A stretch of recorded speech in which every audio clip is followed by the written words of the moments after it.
সুপ্রিয় ষষ্ঠ শ্রেণীর শিক্ষার্থীরা, তোমাদের বার্ষিক পরীক্ষার গণিত প্রশ্নপত্রটি দেখব এবং এর উত্তর সম্পর্কে আলোচনা করব। প্রথমে দেওয়া আছে ক বিভাগ নৈর্ব্যক্তিক অংশ, বহু নির্বাচনী প্রশ্ন ও এক কথায় মান 25 মার্কের প্রশ্ন থাকবে। প্রথমে বহু নির্বাচনী প্রশ্ন। 1 নম্বরে দেওয়া আছে প্রদত্ত উপাত্তগুলোর মধ্যে যে উপাত্তগুলো সর্বাধিকবার থাকে সেই উপাত্ত বা উপাত্তগুলোকে কি বলা হয়? 2. নিচের কোনটি সমীকরণের উদাহরণ? 3. জালাল 3 ঘন্টা 9 কিলোমিটার পথ অতিক্রম করে। 27 কিলোমিটার পথ অতিক্রম করতে তার কত ঘন্টা লাগবে? 4. একটি চিত্র দেওয়া আছে, রাবারটির দৈর্ঘ্য কত ইঞ্চি? 5. বীজগণিতের প্রতীক কত প্রকার? 6. 10 থেকে 20 এর মধ্যে মৌলিক সংখ্যাগুলোর গড় কত? 7. নিচের কোনটি দুই চলক বিশিষ্ট সরল সমীকরণ? 8. ষষ্ঠ শ্রেণীর বার্ষিক পরীক্ষায় 120 জন পরীক্ষার্থীর মধ্যে 20% ফেল করলো। কতজন শিক্ষার্থী ফেল করলো? 9. 11 - 3x রাশিটি দ্বারা কি বোঝায়? 10. মিতুলের বয়স 11। এখানে 11 সংখ্যাটি দ্বারা কি বোঝানো হয়েছে? 11. কোনো ছাত্রাবাসে 1 কুইন্টাল চালে 30 দিন চলে। 30 কেজি চালে কতদিন চলবে? 12. এসআই পদ্ধতিতে সর্বজনীনভাবে পরিমাপ শুরু হয় কত সালে? 13. দুটি কোণের সমষ্টি এক সমকোণ হলে কোণ দ্বয়কে একত্রে কি বলা হয়? 14. y - 4/5 = y + 3/5 + y - 4/3 সমীকরণের চলকের মান কত? 15 নম্বরে আয়তাকার ঘনবস্তুর তলগুলো কি আকৃতির? তারপর তোমাদের এক কথায় উত্তর 10টি লিখতে হবে 16 থেকে। প্রত্যেকটির মার্ক 1।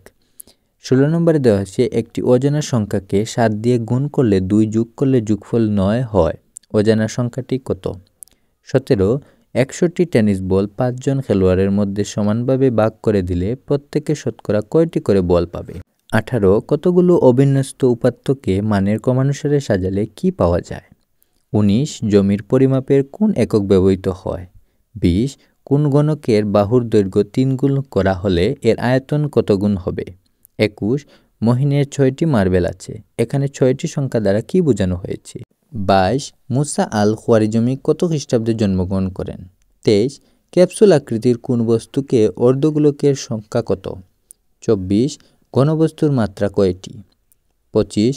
বীজগণিতে বৃহত্ত বোঝাতে কোন প্রক্রিয়া চিহ্ন ব্যবহৃত হয়? তারপর তোমাদের খ বিভাগে রচনামূলক অংশ, সংক্ষিপ্ত প্রশ্নের উত্তর ও রচনামূলকে দৃশ্যপট নির্ভর মান 75 মার্কের প্রশ্ন থাকবে। সংক্ষিপ্ত প্রশ্নের উত্তর 1 নম্বরে ক থেকে ড পর্যন্ত লিখতে হবে মোট 13টি। প্রত্যেকটি প্রশ্নের মান 2 করে থাকবে, অর্থাৎ 26 মার্কের প্রশ্ন লিখতে হবে। 1 নম্বরের প্রশ্নগুলো তোমরা ভালোভাবে দেখে নিবে ক থেকে ড পর্যন্ত।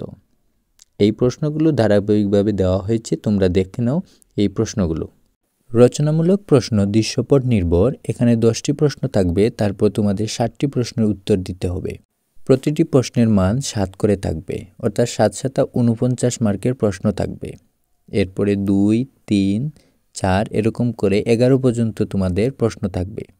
সেই 11 নং প্রশ্ন, 1 নং প্রশ্ন এভাবে তোমাদের লিখতে হবে। এখন শিক্ষার্থীরা, আমরা এই প্রশ্নের উত্তরে চলে এসেছি। বহু নির্বাচনী উত্তর এবং এক কথায় উত্তর আমি তোমাদের দিয়ে দিয়েছি। তোমাদের সংক্ষিপ্ত প্রশ্নের উত্তর এবং রচনামূলক দৃশ্যপট নির্ভর প্রশ্নগুলোর উত্তর পাঞ্জেরি গাইড। আমি বলতেছি পাঞ্জেরি গাইডের এই প্রশ্নগুলোর উত্তর 244 পৃষ্ঠার এরকম করে পৃষ্ঠা দেওয়া আছে। এই পৃষ্ঠাগুলোতে তোমাদের এই প্রশ্নগুলোর উত্তর পাবে। তাহলে শিক্ষার্থীরা ভালো থাকো, ধন্যবাদ।